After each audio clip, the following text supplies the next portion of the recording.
ہماری اگلی مقررہ کا تعلق ہمدرد ولیج اسکول سے ہے۔ تشریف لا رہی ہیں نازش خان۔ جناب صدر، معزز مہمان گرامی، اساتذہ کرام اور میرے ساتھیوں، السلام علیکم۔ آج اس بزم قرارداد کا موضوع ہے حکیم محمد سعید شہید کے افکار، صاحب رائے، مستقبل کے معمار۔ جناب اسپیکر، اکتوبر کا مہینہ ہر سال ہم نونہالوں کے زخم تازہ کر جاتا ہے۔ نونہالوں کے دوست حکیم محمد سعید شہید ہمدرد زمانہ تھے، مسیحائے ملت تھے، علم و حکمت کا خزانہ، دین و دانش کے مہر درخشاں تھے، رہبر انسانیت تھے، پیامبر امن و آشتی اور نوجوانوں کے رفیق تھے۔ تیری صداقت کا شہرا ہے، تیری دیانت کے چرچے ہیں، تیری صداقت کا شہرا ہے، تیری دیانت کے چرچے ہیں، اپنوں بیگانوں میں تیری دانش و حکمت کے چرچے ہیں۔ حکیم صاحب کی ذات عجز و انکساری، محبت و رواداری اور اخوت و خلوص کا ایک خوبصورت گلدستہ تھی۔ جناب اسپیکر، حکیم صاحب کو نونہالوں سے بہت محبت تھی۔ ان کے اخلاق و کردار کو نکھارنے کے لیے آپ کی کوششیں اور کاوشیں ناقابل فراموش ہیں۔ شہید پاکستان کے افکار واضح طور پر نونہالوں کی تعلیم و تربیت اور کردار سازی تھے۔ نونہالوں مستقبل کے معماروں کو حب الوطنی کے ساتھ ساتھ انسانیت کی راہ پر چلانے کی بھی خواہش تھی۔ وہ اپنی پوری زندگی نوجوانوں کی تعلیم اور ان کے کردار سازی کی کوششوں میں لگے رہے۔ محسن بھی تھا، غمخوار بھی تھا اور جان سے پیارا بھی تھا۔ محسن بھی تھا، غمخوار بھی تھا اور جان سے پیارا بھی تھا۔ حکمت کا تھا وہ بادشاہ، وہ علم کا دارا بھی تھا۔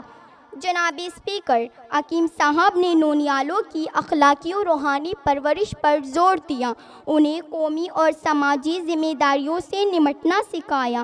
ان کی خواہش اور کوشش تھی کہ وہ ایسے روشن خیال نوجوان تیار کرے جو قیادت اور جدت کو فروغ دے، قومی اتحاد اور قومی ترقی کو فروغ دے۔ نوجوانوں میں مثبت تبدیلی لانے کے لیے انہیں بااختیار بنانا بھی ان کے افکار کا حصہ تھے۔ ان کا خیال تھا کہ مستقبل کے معماروں کی صحیح اقدار اور تعلیم کے ساتھ پرورش پاکستان کے مستقبل کو یقینی بنائے گی۔ مستقبل کے معماروں کی تعلیم و تربیت کے لیے حکیم صاحب کی بہترین کوشش مدینہ الحکمہ کا قیام ہے۔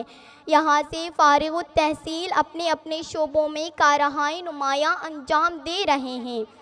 ہزاروں علم کے پیاسے یہاں سیراب ہوتے ہیں، ہزاروں علم کے پیاسے یہاں سیراب ہوتے ہیں، اس مکتب میں پورے ان کے سارے خواب ہوتے ہیں۔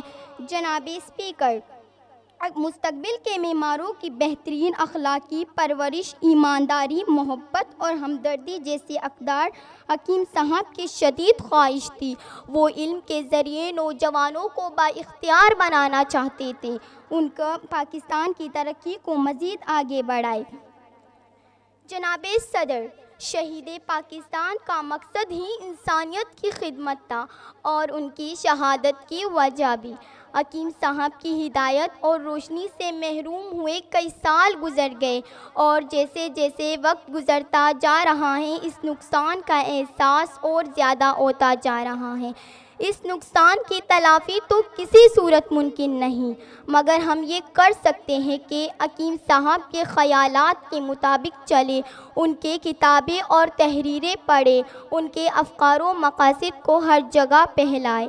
آخر میں آفاق صدیقی صاحب کے چند اشعار پیش کرتی ہوں جو ہم سب کے دلوں کی ترجمانی کر رہے ہیں۔ سوئے ہوئے جذبوں کو جگاتے کھوئی دن اور، سوئے ہوئے جذبوں کو جگاتے کھوئی دن اور، منہ موڑ کے دنیا سے نہ جاتے کھوئی دن اور، خود جس پر عمل کر کے زمانے کو دکھایا، خود جس پر عمل کر کے زمانے کو دکھایا، خدمت کا وہ پیغام سناتے کھوئی دن اور، حکمت کا انوکھا سا جو ایک شہر بسایا، حکمت کا انوکھا سا جو ایک شہر بسایا، ایسے ہی کئی شعر بساتے کھوئی دن اور۔